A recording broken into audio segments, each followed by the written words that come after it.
Fala, povo bonito que herdou os genes da beleza, e fala, povo feio que herdou os genes da feiura. Bom, eu sou o professor Gabriel e nós vamos continuar com as nossas aulas de genética e hoje, em especial, nós vamos falar da primeira lei de Mendel, a boa e velha lei da segregação dos fatores, tá bom?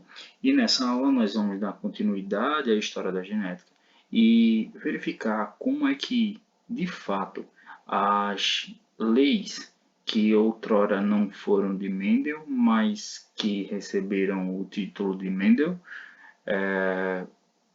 vão funcionar como determinantes dos padrões hereditários, tá bom? Então eu resgato aí um pouquinho da nossa última aula, onde vimos que, embora Gregor Mendel estivesse muito certo com as suas pesquisas com ervilhas, infelizmente, por causa do ceticismo do pessoal daquela época, ele não foi bem compreendido e infelizmente ficou no esquecimento até que, em 1900, Hugo de Vries, Carl Correns e Eric Tetchernick redescobriram seus trabalhos ao chegar nos mesmos resultados. E o interessante é que eles foram em busca, né, do nosso querido monge austríaco e, ao chegar no monastério de Bern, eles descobriram que o nosso querido amigo já havia falecido, mas que deixaram uma contribuição magnífica para a ciência, né? Para a biologia. E foi aí que os três botânicos decidiram que batizariam as leis que outrora eles formularam e eles organizaram como leis de Mendel, em homenagem ao verdadeiro pai da genética. E nessa aula nós temos muita coisa para conversar, então eu vou deixar de enrolação e vou partir para o conteúdo. Bom, o que é a primeira lei de Mendel, ou lei da segregação dos fatores? Existe uma definição bem simples dessa lei que traz à tona os ideais de Mendel naquela época, bem como dos três botânicos. Basicamente, eu posso dizer que os três botânicos organizaram o pensamento de Mendel e colocaram eles em forma de palavras, tá bom? Então, aqueles fatores que Mendel mencionava, que vimos na última aula, na verdade, para nós, na atualidade, é denominado gene. Entendam que nas ciências, minha gente, principalmente na biologia, a gente não deve julgar o pessoal do passado, os descobridores do passado. Às vezes, o fato de eles não terem tido acesso ao conhecimento que nós temos hoje através das aulas limitaram as suas descobertas e até mesmo a forma como eles se referiam às suas próprias descobertas. Por exemplo, hoje nós sabemos que os fatores que Mendel falava são os genes, mas ele não tinha noção do que eram genes. Então, não julgue, não julguem, né, os cientistas de modo geral pelos seus achados ou pelos termos que usavam, simplesmente por parecerem tão óbvios para você, que teve um grau de instrução muito amplo comparado ao deles, tá bom? Então, vamos tentar compreender que em nenhum momento Mendel falou em genes, ele falou em fatores, mas que com o passar do tempo, nós, ao descobrirmos os genes, passamos a nos referir aos fatores que ele descobriu como genes. Então, se por algum momento em algum momento da nossa aula eu me referi a genes, saibam que é porque o nosso conhecimento já nos subsidia para isso, tá bom? Mas vamos lá. Então, a ideia é o seguinte: Mendel citava na sua filosofia da primeira lei, ou lei da segregação dos fatores, que determinadas características dos seres vivos são determinadas por fatores que se segregam quando da formação dos gametas. Essa pequena definição nos ajuda a compreender exatamente isto aqui. O que é isto? Esse é o processo de meiose. E aqui eu pretendo evidenciar para vocês o que é de fato essa ideia de fator, certo? Imaginem do seguinte modo. Existe uma célula inicial, que é essa aqui que eu estou grifando em roxo, tá bom? Essa célula inicial, ela vai se reproduzir por um processo chamado de meiose, tá bom? Mas para ela se reproduzir por meiose, é necessário que os genes que estejam nos cromossomos sejam duplicados, né? Para que depois eu possa fazer uma divisão equitativa de acordo com o quantitativo de células geradas como produto dessa divisão. Então, antes mesmo de realizar a meiose 1, eu vou pegar exatamente as células iniciais, né, a célula inicial, e vou duplicar o seu material genético. É nessa duplicação que muitos professores se perdem e não entendem, por exemplo, por que o cromossomo tem formato de I e não de X. Na verdade, é quando ocorre a replicação do DNA, né, do ADN, do ácido desoxirribonucleico, que o material genético torna-se, assim, o material genético cromossômico torna-se com esse formato meio de X, mas normalmente o cromossomo é um bastãozinho, tá bom? Ele é um bastãozinho que, quando dá replicação, forma o X, tá bom? E aí, posteriormente, você percebe que esse DNA inicial, que era dado nos 46 cromossomos iniciais dessa célula, tá bom? Vai acabar sendo dividido para 4 células finais. Mas antes, esses 46 não foram duplicados, então digamos que em números nós tenhamos aqui 92, tá bom? Então eu divido a primeira vez em duas células, então 46, 46, e divido mais uma vez sem haver replicação em nenhum outro momento. Então, se aqui eu tinha 46, dupliquei, agora eu tenho 92. Dividi por 2, agora eu tenho 46 aqui, 46 aqui. Eu tenho 46 nessa célula, 46 nessa célula. E por fim eu dividi mais uma vez cada célula dessa em duas. Então aqui eu vou ter 23, certo? Nessa primeira célula, bem como nas demais. Eu vou ter 23 em todas elas. Então é isso que a gente chama de diploide, né? 2N ou indivíduo geneticamente completo, e é isso aqui que a gente chama de haploide ou simplesmente N, tá? Bom, e aí temos um ponto interessante. Vem aqui exatamente a espermatogênese e a ovogênese. Por que falar de gametas quando estamos falando exatamente da divisão meiótica? Porque, minha gente, imagine o seguinte, olha o rolo, eu tenho aqui dois cromossomos, tá? Quando esses cromossomos começam a se separar na hora da divisão meiótica, eu vou duplicá-los, né? Então eles agora vão ficar em formato de X, né? O material genético fica na forma de X. E uma questão interessante é que existe, digamos que nesse aqui um gene específico, tá? Então esse gene só existe aqui, nesse pedacinho desse cromossomo. Mas com o passar do tempo, conforme eu vou dividindo, né, vem um X para cá e vem um X para cá, tá? Então eu vou dividindo o material genético para cada indivíduo, no final das contas. Mas aquele gene que só existia no bracinho de um cromossomo está aqui, nessa célula, tá? Ele existe nessa, mas não existe nessa, ok? Mais uma vez, a célula fez o seu trabalho, o seu papel e dividiu os cromossomos, né? Agora, um para cá, um para cá, um para cá e um para cá. E aquele gene que a gente tinha identificado vai estar exatamente nessa célula aqui, que vai dar origem ao quê? A uma célula gamética, uma célula reprodutiva, esse espermatozoide. E para vocês terem uma ideia do quão a mulher é seletiva, que o homem ele pega uma célula e faz 4 espermatozoides, né? Mas a mulher é tão seletiva que ela pega uma célula, aí ela divide, certo? Ela divide essa célula. Então ela pega essa aqui que foi a melhor que ela conseguiu produzir e ela vai dar continuidade ao processo de meiose. Já essa aqui, que não foi lá essas coisas, ela simplesmente anula, tá bom?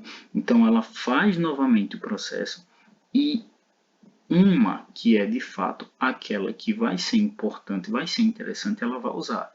A outra, meu amigo, ela também descarta. Então veja que a mulher é seletiva. O homem nem tanto, mas a mulher ela é desenrolada, ela é mais seletiva assim. Então, o ovócito 2 ele já é utilizado durante o processo de reprodução. E ao ser fecundado é que vai dar origem ao óvulo, tá bom? E o segundo corpúsculo polar vai ser eliminado quando ocorrer sempre a fertilização.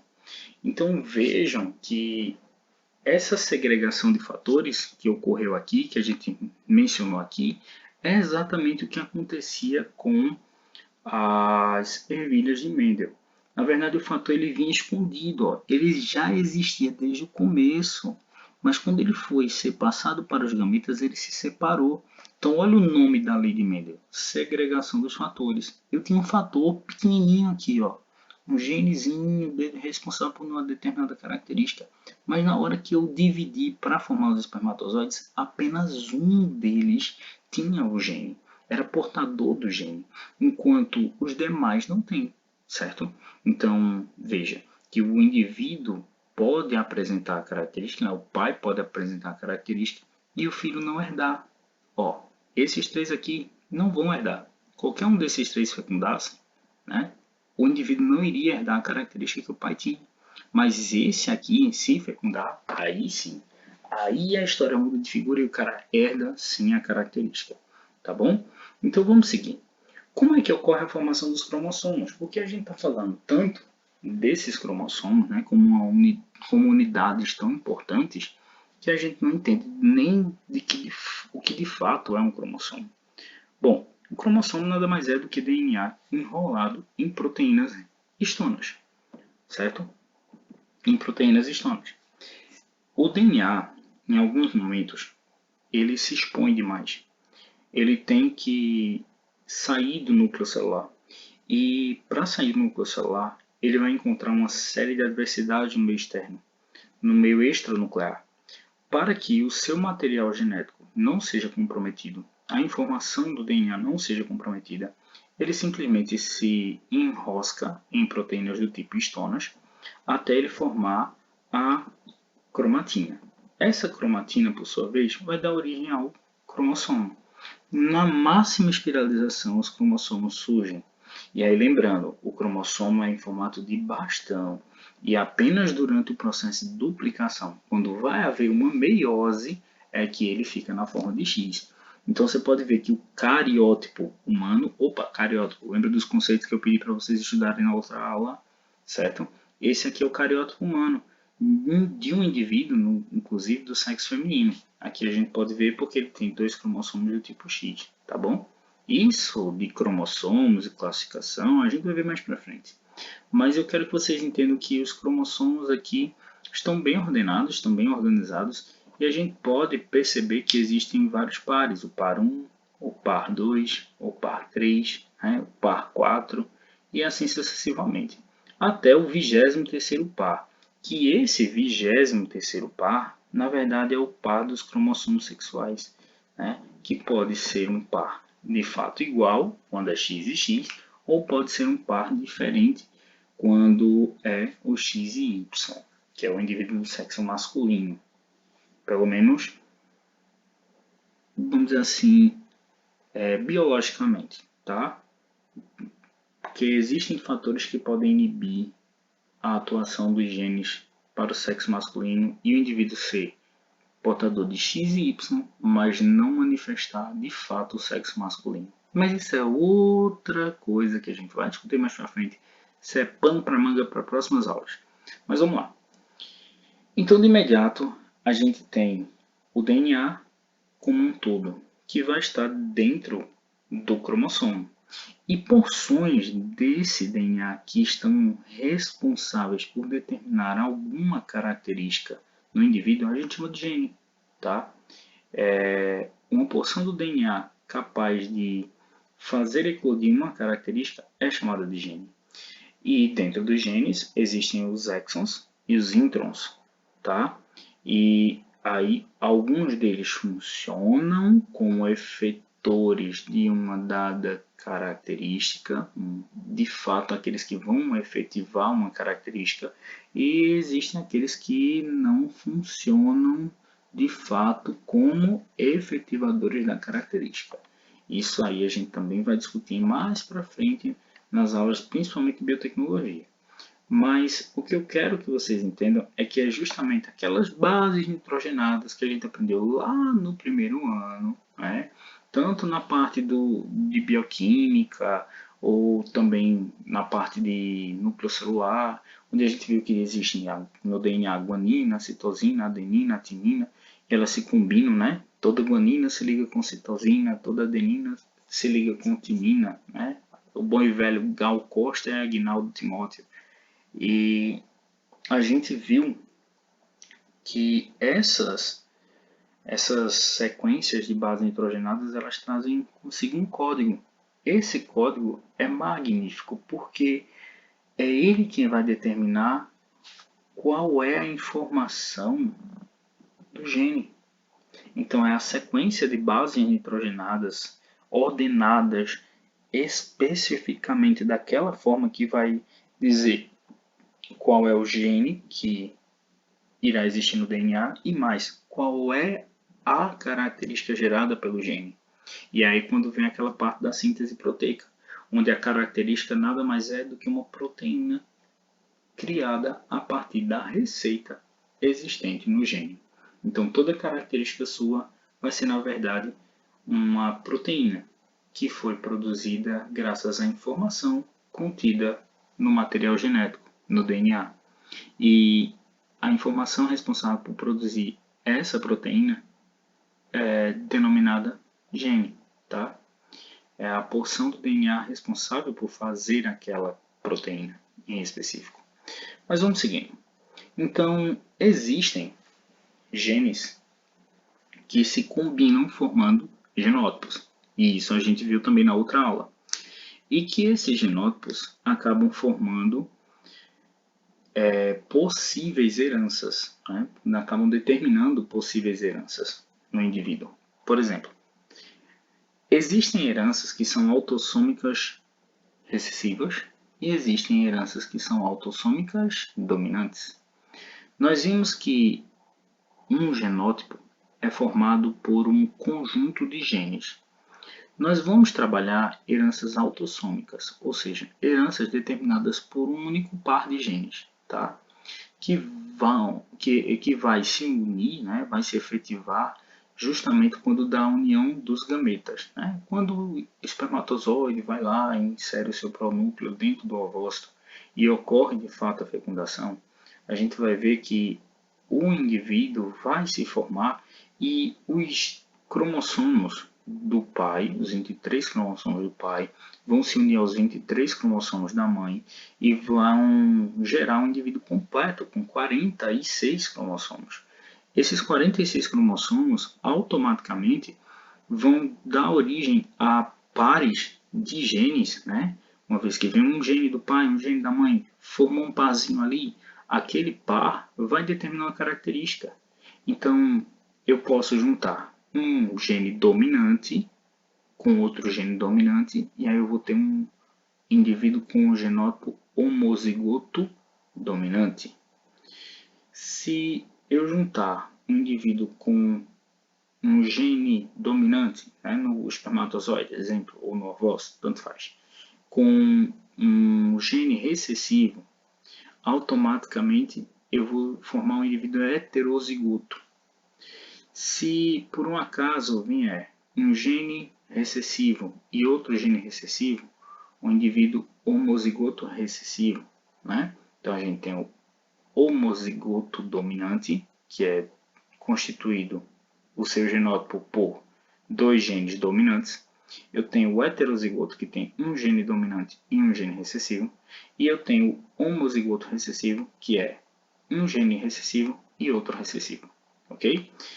E as heranças autossômicas recessivas, elas funcionam do seguinte modo. Imagine que tem uma característica que ela pode ser herdada e ela é diferente do padrão que geralmente a gente encontra por aí. Tá? Exemplo, é muito incomum você perceber uma pessoa que seja albina numa sala de aula. É raro, não é tão fácil de se encontrar hoje em dia, né? Então você tem aí uma característica que seja incomum dentro daquela sociedade, dentro daquele grupo populacional. Então, aquela característica, geralmente, ela é recessiva. Nota-se que ela é recessiva, porque muitas vezes os pais de um indivíduo albino não são albinos, mas o descendente nasce com a característica. Isso significa que ela vinha escondida, igual ao gene da ervilha verde, né? O gene verde para a cor da ervilha, ele vinha escondido naquelas ervilhas amarelas, que eram de uma geração híbrida, e passaram para o descendente, ocasionando o surgimento do fenótipo verde. E aqui imagine o seguinte, o indivíduo que ele é azão, ele não tem o gene para o albinismo. Então ele não vai ser albino. Não. O indivíduo que ele for azão, ele vai ter o azão como gene dominante. E o azão vai dizer que o indivíduo não vai ter a característica. Então ele também vai ser não albino, caso seja heterozigoto. Mas se o indivíduo portar o genótipo azinho, aí sim, ele vai ser albino. Isso é uma característica evidente de uma herança autossômica do tipo recessiva, tá? Então vai seguir sempre esse padrão. Azão, não. Azinho, não. Azinho, sim. Isso é uma herança autossômica recessiva. E as autossômicas dominantes, Gabriel? Me diga uma coisa, como é que vai ficar esse caso? Bom, se o indivíduo for portador do genótipo azão, ele sim vai ter a característica. Poxa, é o inverso? É exatamente, é o inverso do outro. Perceba, se ele tiver azinho, ele também vai ter a característica. Mas se ele tiver azinho, ele não vai ter. Então, automaticamente é o inverso da herança autossômica recessiva. Vamos ver exemplos disso e fica mais fácil de você entender o que é uma herança autossômica dominante e o que é uma herança autossômica recessiva. Por exemplo, o albinismo. Eu tenho o genótipo azão, dizendo que ele não vai ser albino. O azinho, o dominante, prevalece e ele não vai ser albino. E aqui, o azinho, sim, vai ser albino. Isso significa que foi um caso de homozigose recessiva. Se a característica só se manifesta em homozigose recessiva, automaticamente é um padrão, uma herança de padrão autossômico recessivo. Outro exemplo é o rutilismo. Se o indivíduo vai ser ruivo ou não. Tá? Se ele for Rzão, ele não vai ser ruivo. Se for Rzinho, também não vai ser ruivo. Mas se for Rzinho, aí sim vai ser ruivo. Padrão de herança autossômico recessivo. Fibrose cística. E a gente vai falar sobre fibrose cística daqui a pouquinho. Fzão não. Fzinho não. Mas o Fzinho sim vai ser fibrocístico. Então, segue um padrão de autossomia recessiva. Mas aqui na doença de Huntington, a coisa é diferente. O indivíduo que ele apresentar Hzão, ele sim vai ter a característica. O Hzinho também vai ter a característica. Então, Obviamente, o Hzinho não vai ter. Isso é um padrão de herança autossômica dominante, tá? Quando o gene dominante aparece, a característica também aparece. Quando o gene recessivo aparece em dose dupla, aí a característica se manifesta. Então, isso é um padrão autossômico recessivo. Percebam que aqui, até eu esqueci de trocar a letra, que é P, tá? Pzão, Pzão, vai dar um indivíduo polidáctilo, tá? Já o Pzão, Pzinho também, né? Vai seguir o padrão da herança autossômica dominante. Então, eu vou ter aqui um Pzão, Pzinho, que digo, vai ser automaticamente também polidáctilo. E o Pzinho, Pzinho é que não vai manifestar a característica, tá bom? E aí a gente percebe que para os diferentes tipos de heranças, eu utilizei letras também diferentes. Veja, para o albinismo eu usei a letra A, para o rutilismo eu usei a letra R, para a fibrose cística F, para a doença de Huntington, que é com H, eu usei o H, e para a polidactilia eu usei o P, né? Esqueçam isso aqui, eu usei o P, tá? E isso é uma característica de um cara, de um pesquisador chamado Thomas Hunt Morgan, que ele foi quem começou a utilizar essa historinha de pegar a primeira letra da característica e utilizar como padrão para determinar o gene. Isso ajuda para você não se confundir quando eu estiver trabalhando mais de uma herança dentro de uma mesma questão. Mas vamos lá. Vamos falar agora sobre cada uma das situações, porque eu acho que fica mais fácil você entender o que elas se tratam e automaticamente, quando você pegar uma questão que fale sobre essas heranças, você não é pego de surpresa. Por exemplo, o albinismo. O que é um albinismo?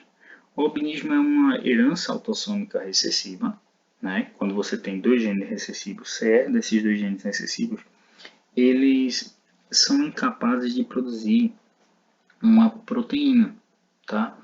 É como se eu dissesse assim, a presença do gene dominante faz você produzir uma proteína chamada tirosinase. Essa proteína é do tipo enzima. E uma vez que você não é capaz de produzir a tirosinase, você não é capaz de converter tirosina em melanina. Então você não consegue produzir melanina. Se você não consegue produzir melanina, a tendência é que sua pele vai ficar bem clarinha, seu cabelo também e seu olho também, porque você não vai ter melanina na pele, você não vai ter melanina no cabelo e você também não vai ter melanina no olho. É o caso, por exemplo, desse rapaz que, embora de etnia negra, mas automaticamente não tem a pigmentação da melanina. E ela também ocorre em animais, tá? Eu tenho zebras albinas, eu tenho tigres albinos, eu tenho ligres albinos, eu tenho uma série de indivíduos albinos. E existe uma especificidade, que é esse olhinho vermelho aí, tá? A gente olha para um coelho, por exemplo, e não entende que ele é albino, mas ele é um coelhinho todo branco com olho vermelho. O que é que tem o olho vermelho a ver com albinismo?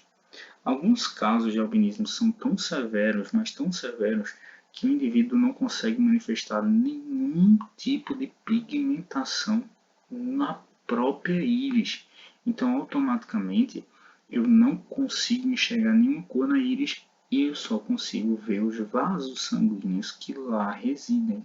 Logo, o indivíduo vai ter um olho vermelho, ok? E é o que acontece, por exemplo, com os coelhinhos, né? É importante salientar que essa falta de enzimas, né, pode acabar acarretando na insuficiência da melanina, na inativação da produção de melanina, e isso vai gerar alguns efeitos. Não se caracteriza enquanto uma doença, e sim como herança. Eu não quero que vocês, em momento nenhum, chamem essas características de doenças, exceto a doença de Huntington, e aí eu vou explicar o porquê, mas não mencionem o termo doença, porque isso é uma herança. Todo mundo está sujeito a, de imediato, ter um gene, simplesmente ter uma suscetibilidade maior para esse gene, para seus descendentes. Então, não usa o termo doença, é muito pesado para isso, tá? Então, essa herança do albinismo acaba desprotegendo a pele. E por que ocorre essa, entre aspas, desproteção? Porque o indivíduo que tem melanina, que consegue produzir melanina normalmente, ele tem a melanina como uma espécie de protetor solar, tá? E quem não tem a melanina automaticamente não consegue se proteger da radiação ultravioleta. E já que estamos nessa levada de cor de pele, vamos falar do rutilismo, que é exatamente o fato de você ser ruivo, né? Ou ruiva. E aí a gente começa a mencionar o rutilismo e vê que ele também está associado às sardas. Né? É muito comum ter as sardas nos indivíduos que são ruivos de fato. Isso se deve ao fator da feomelanina. Aí vocês perguntam, é o que? Feomelanina? Tem isso também, é? Tem. Vamos conversar sobre a feomelanina e vocês vão entender melhor do que eu estou querendo, assim, o que eu estou querendo explicar a vocês a respeito sobre dessa herança. Bom, geralmente o rutilismo é dado justamente pela ocorrência de pelos, né, diversos, de cor avermelhada, de cor alaranjada, dourada, né? E essa característica ela se dá geralmente em aproximadamente 1 a 2% da população humana. E por que ocorre isso? Bom, o pessoal descobriu que essa herança está relacionada a um gene situado no cromossomo do par 16, certo? Por isso que eu disse que a gente ia precisar lembrar dos pares.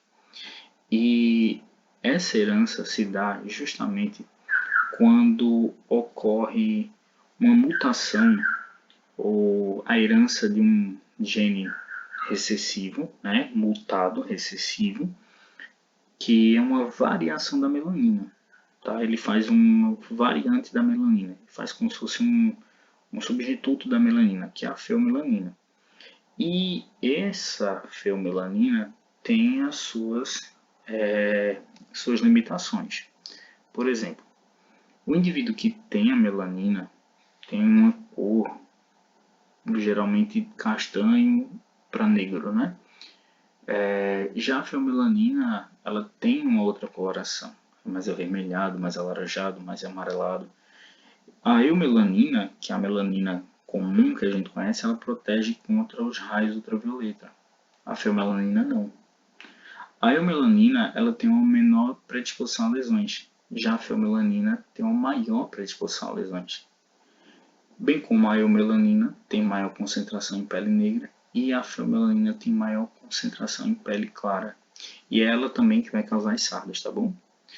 Já a fibrose cística, que é outra herança, que tende a acumular muco, né, nas vias aéreas, ela é fruto de outras situações também, que referem-se à herança de um gene autossômico recessivo, que automaticamente vai ocasionar, principalmente, né, um padrão que afeta especialmente o pulmão, o pâncreas, tá?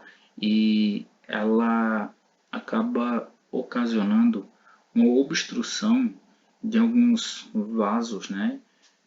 De algumas vias, tanto respiratórias quanto excretoras ou linfáticas, pelo aumento da viscosidade do muco, tá? O muco acaba ficando mais viscoso e aí automaticamente ocorre um espessamento na musculatura dos túbulos, né, dos vasos, e isso vai acabar ocasionando diversas inflamações e retenções de muco, bloqueando vias aéreas e causando até mesmo insuficiência respiratória. Um dos testes mais comuns, por incrível que pareça, né, é o teste do pezinho. Mas, se por um acaso o indivíduo não tiver tido a chance de realizar esse teste do pezinho e não tiver identificado que é fibrocístico, ele pode simplesmente ter uma alternativa, como alternativa, né, o exame de coleta de suor, que ele se baseia mais ou menos no seguinte: eu pego uma substância que estimula a produção da sudorese, né, estimula a sudorese, a produção de suor, e automaticamente eu verifico a concentração de sais, porque geralmente uma pessoa fibrocística tem uma maior concentração de sais no corpo, beleza? Então é uma forma da gente diagnosticar essa herança, tá bom? Já a doença de Huntington recebe esse nome porque ela é bem mais severa, né? O seu descobridor, ele de imediato verificou que essa doença ela é degenerativa e ocasiona efeitos assim muito, mas muito assustadores. George Huntington, ele descobriu exatamente o gene que causava a doença de Huntington, que é justamente um gene que ele viu lá em 1983, que causa um distúrbio neurodegenerativo, né, que vai ocasionar uma malformação do cérebro em si, por conta da presença de uma proteína. Então, imagine que vão criando, que já existe, né, o ventrículo cerebral, mas ele vai aumentando o seu tamanho. Então eu vou simplesmente criando regiões inexistentes do cérebro, regiões degeneradas, regiões com buracos no cérebro. Isso é dado pela herança de um gene dominante, tá?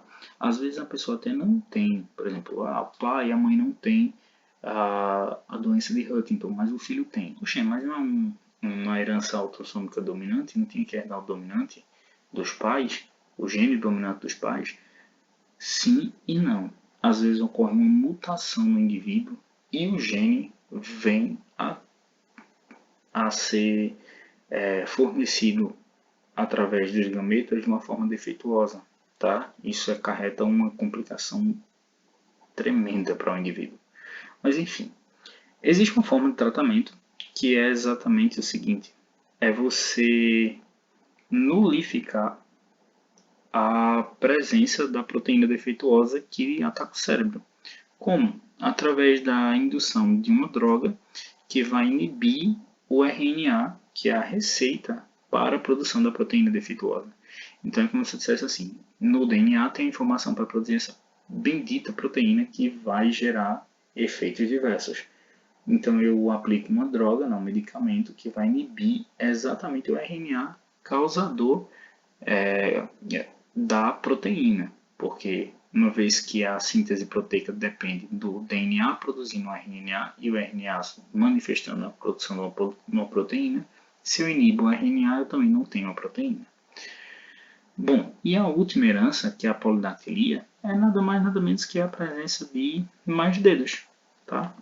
Ela é comum nas mãos e é classificada como pré-axial, quando ela ocorre geralmente no dedão, central, quando ela ocorre entre o indicador e o anelar, e pós-axial, quando ela geralmente, ou também chamada de ulnar, né, quando ela é geralmente no, no dedo mindinho. E ela também pode ocorrer nos pés, ocasionada de diversas formas, tá bom? Bom, mas agora eu quero falar sobre o quadro de Pinheiro e destacar exatamente como Mendel conseguiu chegar na ideia da hereditariedade, mesmo só especulando algumas coisinhas, né, com os seus estudos, bem como a forma que nós temos de descobrir quando uma herança vai se manifestar no indivíduo, tá? É através do quadro de Pinheiro. O quadro de Pinheiro, ele é um quadrinho que a gente pode construir com base na informação dos gametas do indivíduo. E aí a gente tem 4 possíveis descendentes. Bom, eu prefiro chamá-lo de jogo da velha para pessoas inteligentes. Um exemplo vai ser essa situação de Mendel, tá? Eu tenho aqui os genótipos de Vzinho, Vzinho para o indivíduo verde na geração P, né, na geração parental. E tem o Vzão, Vzão para o indivíduo amarelo também na geração parental. E aí eu faço nosso querido amigo jogo da velha para pessoas inteligentes, tá? E eu vou colocar um X aqui só para que a gente não enlouqueça com a presença de informações indevidas, localizadas em lugares que não deveriam estar. Porque esse maior erro é que o pessoal não preenche isso aqui. E automaticamente os alunos erram muito por não preencher isso aqui. Então a primeira coisa que você vai fazer quando você for montar o quadro Pinê é botar um X aqui. Bota um X nessa peste para que ele não atrapalhe você. E aqui eu boto o gene Vzinho, que veio justamente da ervilha verde. Tá? Veja, eu não tenho dois genes aqui. Eu sei que eles vão duplicar. Então, se eu tinha Vzinho, Vzinho, eu vou duplicar, né, durante a meiose. Então, eu vou ter Vzinho, Vzinho, Vzinho e Vzinho, né? E aí, cada espermatozoide vai dar um. Lembra na meiose? No final, são 4 células. Cada um herdou um gene. Então, eu vou simplesmente dar uma pausa nisso aqui e vou focar só na distribuição dos gametas aqui em cima.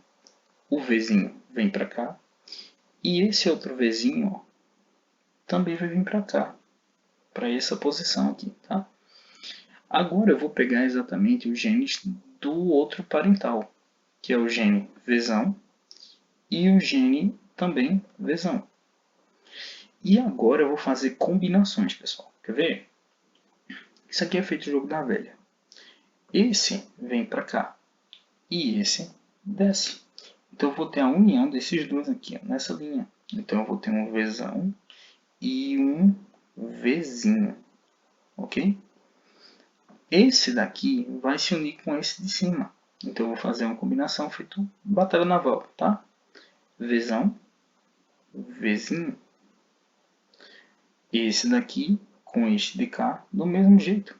Vzão, Vzinho. E este Vzão daqui com este Vzinho de cá se unem aqui. Vzão, Vzinho. Notem que nas 4 possibilidades que eu tinha aqui, as 4 possibilidades, as 4 deram o Vzão, Vzinho. Então, é um caso de 100% indivíduos de Vzão, Vzinho. Exatamente o que Mendel descobriu. Então, na geração F1, todos os indivíduos deram Vzão, Vzinho. Mas o que Mendel pôde observar também foi que no segundo cruzamento, quando ele cruzou o Vzão, Vzinho com o Vzão, Vzinho, as coisas mudaram de figura. Porque dá uma olhadinha aqui no nosso quadro de Pinel. Vamos solucionar esse problema de Mendel, tá? Eu vou começar colocando o X aqui, para não me atrapalhar.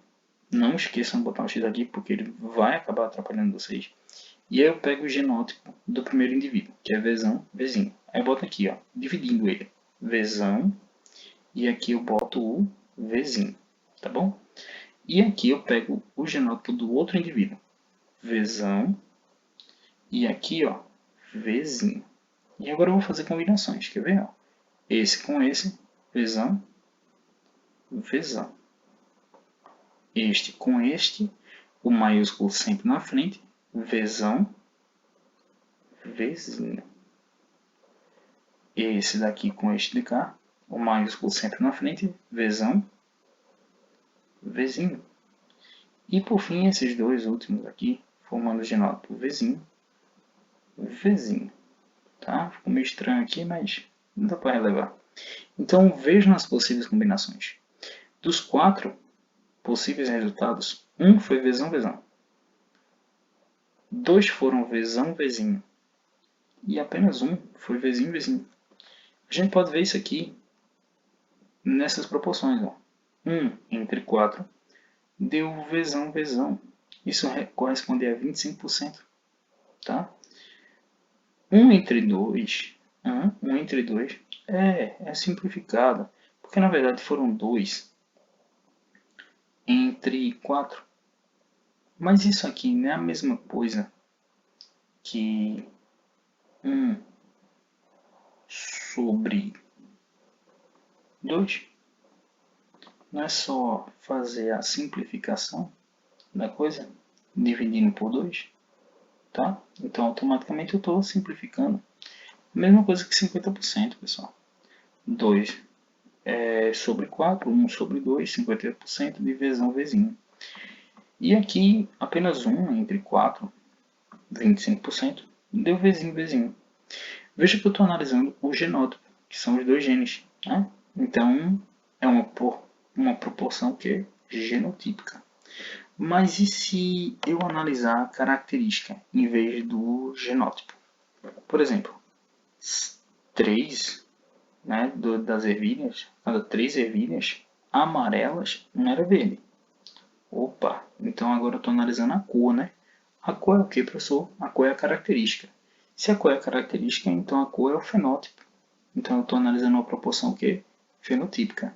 Sempre que eu for trabalhar a característica, a proporção é fenotípica. Sempre que eu for trabalhar o genótipo, a proporção é genotípica. Ok? E aí, para encerrar, deixa eu mostrar para vocês como é que funciona isso na prática. Olha o exemplo. Um casal não albino, porém de genótipo heterozigoto para a característica, deseja saber a probabilidade de vir a ter um descendente albino. Através da utilização do quadro de Pinner, determine tal valor. É uma sugestão. Como é que se resolve um problema de genética? Grifando o enunciado. Não tem outra forma, tá? Então, ó, um casal não albino. E se entende por casal na biologia um casal que seja constituído por um homem e uma mulher, tá bom? Que é um casal que fornece a possibilidade de ter descendentes, tá? E aí ele diz que o genótipo deste casal é o que? Heterozigoto, tá? Então quer dizer que os dois indivíduos não são albinos, certo? Para não ser albino, eu tenho que lembrar como é mesmo o quadrinho do albino. Vamos lá, deixa eu botar o jogo da velha logo lá. Como é mesmo o quadrinho do albino? Vamos lá, se for azão, azão não é albino. Beleza. Se for azão, azinho também não é. E se for azinho, azinho é. Ele diz que o casal não é albino. Beleza. Então, ele não pode ser azinho, azinho. Nem ela pode ser azinho, azinho. Todos eles ou vão ser azão, azão ou azão, azinho. Só que eu digo que o genótipo é o quê? Heterozigoto. Se o genótipo é heterozigoto, minha gente, olha aqui embaixo. O heterozigoto é um indivíduo que tem azão, azinho. Então, ele, tanto o homem quanto a mulher são azinho, azinhos. Tá? Azão, azinho, azão, azinho. Certo? Azão, azinho. E aí, ele deseja saber a probabilidade. Por que eu estou grifando probabilidade? Porque existe diferença entre probabilidade e porcentagem. Quando a questão te pedir probabilidade, dê o valor em fração. Esse vai ser o resultado. Quando a questão te pedir a porcentagem, dê o valor em porcento. Ok? De vir a ter um descendente albino. Beleza. Albino é o item, professor? Também. Mas o descendente é o ponto-chave. Ele poderia dizer filho ou filha. Se ele disser filho ou filha, divida a proporção final, o resultado final, por 2. Porque isso quer dizer que ele está excluindo o sexo. Mas isso, mais para frente a gente explica melhor. Então, vamos lá. Eu ia ter um descendente, independente se é menino ou se é menina, ele só quer saber se tem chance de ter filho albino. Então, vamos utilizar o quadro de Pinner para determinar o valor. Qual é o genótipo do homem?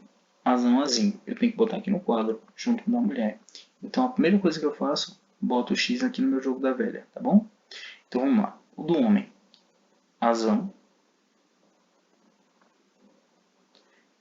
azinho. Professor, eu posso colocar o homem aqui do lado e a mulher aqui em cima? Pode, tanto faz, tá bom? A mulher em cima, o homem em cima, tanto faz. Não vai alterar o resultado, tá? Aqui agora, o da mulher, azão, azinho. Então agora nós vamos fazer as combinações. A primeira combinação é o bom e velho azão com o outro gene azão. Ok? A outra combinação que a gente tem aqui é o azão com o outro gene que foi herdado pelo descendente da mãe, né? Azão, azinho. Aqui, do mesmo jeito, ó. Azão, azinho. E por fim, ó, dois azinhos. Genótipo homozigoto recessivo. Percebam que na situação aqui nós temos três possíveis resultados. Um, onde ele vai ser azão, azão.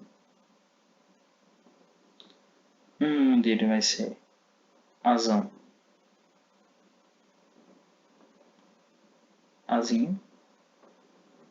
E outro onde ele vai ser azinho, azinho. Ok? Quantas vezes apareceu o azão, azão aqui no nosso quadro? Uma vez. Entre quantas que poderia ser o máximo? 4. Quantas possibilidades? 4. Uma entre 4. Agora, quantas vezes apareceu esse aqui, ó? O azão, azinho? 2 entre 4 vezes. 4 possibilidades.